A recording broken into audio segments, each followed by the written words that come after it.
Hey everyone, welcome back to my channel. This is doctor Shweta and I am back with yet another video. और आज की video में हम लोग बात करेंगे महाराष्ट्र मेडिकल काउंसिल के जो एफएमजी इंटर्नशिप की प्रोसेस है, उसके एप्लीकेशन फॉर्म में कैसे उसको फिलअप करना है, क्या क्या डॉक्यूमेंट्स लगेंगे और ऑफलाइन प्रोसेस उसकी मतलब कैसे है और उसमें क्या क्या रिक्वायरमेंट्स है, वो सारी मैं इस वीडियो में डिस्कस करूँगी। तो आई होप आपको ये वीडियो हेल्पफुल लगेगी। तो लेट्स स्टार्ट द वीडियो।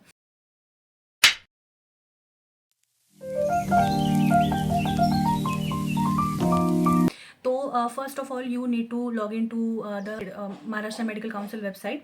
तो उस वेबसाइट में लॉग इन करने के लिए आपको, जब आप उस वेबसाइट पे विजिट करोगे, उस वहाँ पे कॉलम्स है, RMP लॉगिन नाम का राइट साइड पे कॉलम होता है। तो वो वहाँ पे आपको जाके लॉगिन करना है। RMP लॉगिन पे आपको लॉगिन करना है, या फिर ऊपर भी राइट साइड के ऊपर भी एक लॉगिन नाम का ऑप्शन है, वहाँ पे आप लॉगिन कर सकते हो। पोस्ट दैट अगर आप ऑलरेडी रजिस्टर कर चुके हो तो you can put there your email ID and your password, और वहाँ पे जो भी आपके नंबर पे OTP आएगा वो OTP डाल के आपका लॉगिन हो जाएगा। That is easy. और अगर आप अगर आप न्यू हो तो आप क्रिएट न्यू अकाउंट पे क्लिक करके जो इंटरफेस आपके सामने खुलेगा उसके ऊपर वो सब कुछ दिया होता है। क्रिएट न्यू अकाउंट पे क्लिक करके आपको जो है सारी बेसिक डिटेल्स भर देनी है। वहाँ पे सिर्फ दो एक्स्ट्रा चीज़ें हैं, रजिस्ट्रेशन नंबर और registration date. You have to skip that because you don't have registration number and your registered date yet. तो आपको वो सब कुछ स्किप कर देना है। उसके बाद जब आप लॉगिन करोगे तो लॉगिन करने के बाद आपके सामने एक इंटरफेस ओपन होगा जिसमें सर्विसेज ऑफ एप्लीकेशन नाम का थर्ड नंबर का वहाँ पे ऑप्शन होता है। उस ऑप्शन पे क्लिक करने के बाद वहाँ पे काफ़ी सारे और सब ऑप्शंस वहाँ पे होते हैं। उसमें से आपको 6 नंबर का ऑप्शन सिलेक्ट करना है, registration for foreign graduates. Registration for foreign graduates ये आपको ऑप्शन सिलेक्ट करने के बाद वहाँ पे और एप्लीकेशन टाइप सिलेक्ट करने के लिए भी आपको ऑप्शन दिया जाता है। तो because you are registering for first, तो आपको provisional registration, because you don't have your internship yet, तो आपको पहले प्रोविजनल रजिस्ट्रेशन पे क्लिक करना है। जब आप एप्लीकेशन टाइप पे सिलेक्ट करोगे वहाँ पे दो ऑप्शन आपको मिलेंगे, permanent registration and provisional registration. Column में होता है फॉरेन ग्रेजुएट्स, तो आपको वहाँ से प्रोविजनल रजिस्ट्रेशन जो ऑप्शन है उसको सिलेक्ट करना है। तो उनके 4 स्टेप्स होते हैं बेसिकली। तो फर्स्ट स्टेप में आपको आपके पर्सनल डिटेल्स और आपके कॉन्टैक्ट डिटेल्स जितने होते हैं उतने आपको सारे फिल करने हैं। तो वो एक बहुत ईजी फर्स्ट स्टेप तो बहुत ईजी है। उसमें सिर्फ अपनी जो भी पर्सनल डेट है, name, father name, mother name, वो सब कुछ आपको फिल करके कॉन्टैक्ट डिटेल वगैरह फिल करके आपको सेकंड स्टेप में आना है। फिर आप जब सेकंड स्टेप में आओगे वहाँ पे आपके 10th 11th 12th के जितने भी आपने एक्स्ट्रा अगर BSc वगैरह एक्स्ट्रा कुछ किया होगा तो उसके जितने सारे मार्क्स के स्टेटस है, क्वालिफिकेशन आपका स्टेटस है, वो सब कुछ आपको फिल करना है। तो 10th का स्कूल नेम, बोर्ड नेम वगैरह वो सब कुछ, उसके मार्क्स, उसका रोल नंबर, उसका सर्टिफिकेट नंबर। तो सर्टिफिकेट नंबर जो होता है वो आपको अपने सर्टिफिकेट के जो राइट साइड पे जो ऊपर जो कॉलम होता है, बोर्ड नेम के बाद जो बड़े से कॉलम होते हैं उसमें जो एंडिंग में जो राइट साइड में नंबर होता है वो सर्टिफिकेट नंबर आपको उसके अंदर डालना है। एंड जो महाराष्ट्र के स्टूडेंट्स हैं उनमें 0 पहले ऐड हुआ होता है, तो आपको वो 0 निकाल के वो सर्टिफिकेट नंबर डालना है, बिकॉज वहाँ पे सिर्फ 5 डिजिट्स अलाउड है फॉर्म में। तो अगर आप 0 के साथ डालोगे तो वो टोटल 6 डिजिट्स का हो जाता है। लास्ट डिजिट आपका फॉर्म में जब आप उसकी जब डाउनलोड करोगे तो उसके जो इनवॉइस होता है उसमें वो लास्ट वाला डिजिट जो है वो मिसिंग होता है, तो आपके जो सर्टिफिकेट का सीरियल नंबर है वो चेंज हो जाएगा। तो बेटर है कि आप जो स्टार्टिंग वाला 0 है उसको स्किप करके जो 0 को छोड़ के जितने नंबर है उतने नंबर आप वहाँ पे डालो। उसके बाद 11th के डिटेल्स आपको डालने हैं। 11th का अगर सर्टिफिकेट होगा तो वहाँ पे आप सर्टिफिकेट नंबर वगैरह डाल सकते हो। अगर सर्टिफिकेट नहीं है तो मार्कशीट के ऊपर जो रोल नंबर वगैरह होते हैं वही आप वहाँ पे पुट कर दो, वो नॉट सीरियस मैटर। 12th का जो कॉलम है, 12th के कॉलम में आपको अपना सब बोर्ड वगैरह सब कुछ फिल करके वही जो 10th 11th का किया वही सेम 12th के लिए भी करना है। और वहाँ पे परसेंटेज भी है। जब आप नीचे उसका जो नंबर जब फिल करोगे, अपने मार्क्स जब फिल करोगे उसमें कॉलम से, तो उसमें परसेंटेज का भी कॉलम है। जितने नंबर होंगे उतने ही परसेंटेज उसके बनेंगे, तो वो आपको फिल करना है। एक BSc या अदर क्वालिफिकेशन का भी होता है, जो आपने क्वालिफिकेशन अगर एक्स्ट्रा किया है वो भी आप वहाँ पे अपने नंबर जो है वो फिल कर सकते हैं। देन जो सेकेंड स्टेप है उसी में मेडिकल क्वालिफिकेशन नाम का भी एक कॉलम है। मेडिकल क्वालिफिकेशन में आपको अपनी यूनिवर्सिटी का नाम लिखना है, उसका एड्रेस लिखना है, और वहाँ पे रजिस्ट्रेशन नंबर का ऑप्शन है, तो उसको ब्रैकेट में ओविर भी लिखा हुआ है। तो वो जो रजिस्ट्रेशन नंबर है वो आपकी डिग्री के ऊपर आपका रजिस्ट्रेशन नंबर दिया होता है, वो आप अच्छे से अपनी डिग्री को देखोगे उसमें रजिस्ट्रेशन नंबर दिया होता है, वो आपको वहाँ पे भरना है। ओविर का तो सॉर्ट हो गया कि वो रजिस्ट्रेशन नंबर वहाँ पे जो आपकी डिग्री पे लिखा हुआ है वो लिखना है। देन वहाँ पे एक और ऑप्शन है सेंट्रालिया ओविर का। तो सेंट्रालिया ओविर में आपको एम्बेसी का एड्रेस लिखना है, जो भी आपकी अथॉरिटी है वहाँ की, तो उसका इंडियन अथॉरिटी जो वहाँ पे सिचुएटेड है उसका आपको एड्रेस वहाँ पे लिखना है। तो नेक्स्ट इज रजिस्ट्रेशन, वो वहाँ पे रजिस्ट्रेशन डेट है, registration date valid from to valid to. तो वहाँ पे आप एक तो काम कर सकते हो कि जिस दिन आप फर्स्ट डे पे कॉलेज पे गए थे वो आप डेट लिख दो वहाँ पे जिस दिन आपका कॉलेज स्टार्ट हुआ था, वो डेट लिखनी है वैलिड फ्रॉम। और वैलिड टू जो है, तो वैलिड टू पे आप एक तो जब आपको अपनी डिग्री मिली आप वो भी लिख सकते हो, या फिर 6 to 10 ईयर्स के गैप में जो फॉर एग्जांपल 17 से था तो 6 to 10 ईयर्स के बाद वाली डेट आप वहाँ पे डाल दो, इट्स ओके। तो ये होगी आपकी सेकेंड स्टेप। उसके बाद जब आप वो सब कुछ save and continue, her step में सेव एंड कंटिन्यू करना है, ओके। जो थर्ड स्टेप में जब जाओगे तो थर्ड स्टेप में आपका पासपोर्ट का सबसे पहले तो डिटेल है। तो पासपोर्ट डिटेल में आप अपने सारे डिटेल्स वहाँ पे भरोगे। उसमें एक ऑप्शन होता है डेट ऑफ वैलिडिटी का, तो वहाँ पे वीज़ा की वैलिडिटी भरनी है।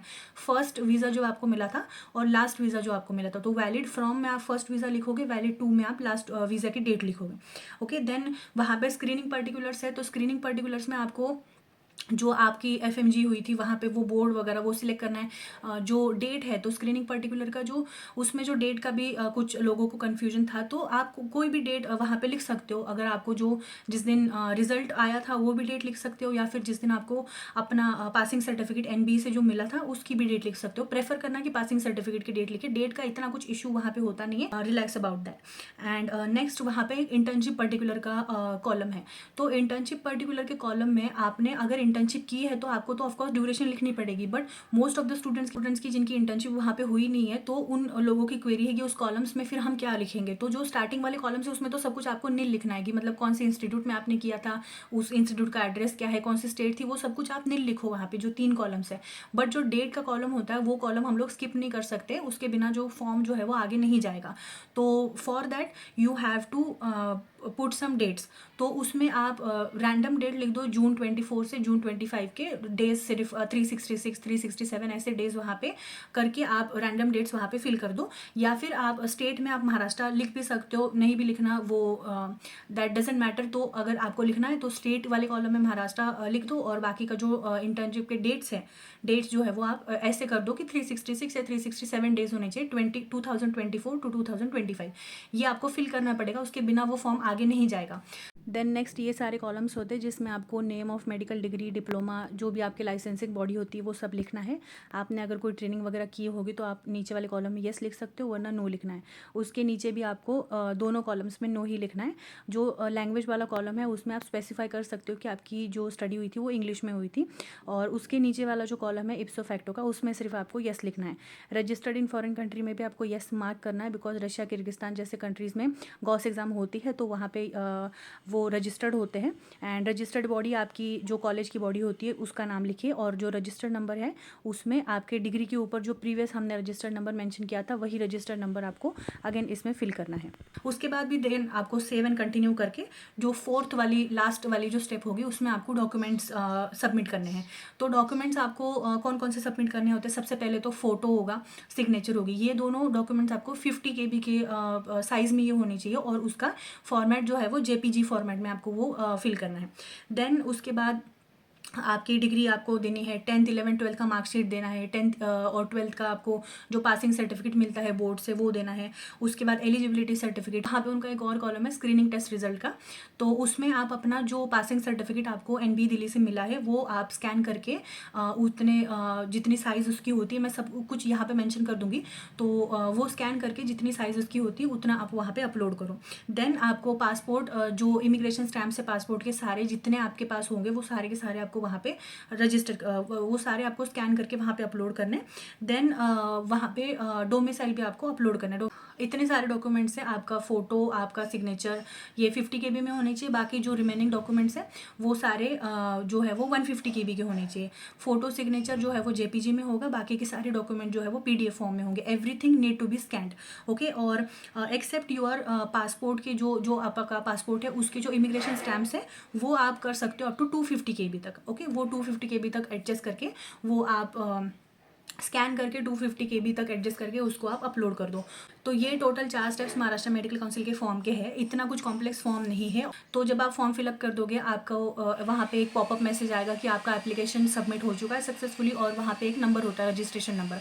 तो सेम मैसेज आपको मेल में भी आएगा। तो मेल भी काफ़ी सारे लोगों को अलग अलग मेल आ रही है। जैसे मैंने जब फॉर्म फिलअप किया था तो मुझे मेल आई थी कि आपको 7 दिन के अंदर अंदर अपॉइंटमेंट लेनी पड़ेगी। तो वो मेल का कोई टेंशन नहीं है, वो सॉल्व हो चुका है। वो ऐसे जैसी FMGs के लिए ऐसी कोई अपॉइंटमेंट नहीं होती है। हमें जो डेट दी है उन डेट्स के अकॉर्डिंग जो MMC ऑथोरिटीज़ है वो एक लिस्ट इशू करेंगी आफ्टर आई थिंक जो ये सब कुछ एप्लीकेशन फिलिंग की प्रोसेस कंप्लीट हो जाएगी। उसके बाद they will issue a notice जिसमें स्टूडेंट और उसकी जो डेट होगी वो मेंशन होगी। तो आपको उस डेट पे जाके वहाँ पे सिर्फ ऑफलाइन वेरिफिकेशन करना है। तो ऑफलाइन वेरिफिकेशन भी ऐसा जितना टफ नहीं है। आपको सिर्फ जो डॉक्यूमेंट्स उन्होंने मेंशन किए होते हैं फॉर्म के, जब आप फॉर्म डाउनलोड करोगे जो, तो उसके नीचे एंडिंग में जो है एंड वाले स्लाइड्स में उसमें वो सब कुछ जितने उनके रिक्वायरमेंट्स फॉर्म के हैं उतने सारे वहाँ पे मेंशन है। तो आपको बिना किसी टेंशन के बस वो फॉर्म एक बार गो थ्रू कर लो। उसमें जितने सारे डॉक्यूमेंट्स हैं 2 सेट्स ऑफ जेरोक्स कॉपी उनके सबके आप रेडी रख लो। वेन एवर आपका अपॉइंटमेंट आएगा, अपॉइंटमेंट वो खुद मतलब अपॉइंटमेंट इन द सेंस वो एक लिस्ट जारी करेंगे जिसके अंदर आपका नाम होगा। तो whenever your date is आपको उस दिन बस जाके वहाँ पे ऑफलाइन वेरीफाई करना है। इतनी सिंपल सी प्रोसीजर है। तो आई होप कि इस प्रोसीजर में मेरे से कुछ स्किप नहीं हुआ होगा। अगर आपको तब भी कोई क्वेश्चन है तो कमेंट सेक्शन में कमेंट करो, आई विल रिप्लाई अकॉर्डिंगली। और वीडियो अगर अच्छी लगी हो तो प्लीज़ वीडियो को लाइक कर देना, चैनल को भी सब्सक्राइब कर देना। और अभी टाइम है तो वीडियो ज़्यादा से ज़्यादा लोगों तक शेयर करो ताकि उन लोगों को भी थोड़ी क्लैरिटी मिले कि फॉर्म में जो है वो कोई उनको भरने में कोई दिक्कत ना हो। And that's it for today guys. Thank you for watching and take care of your self.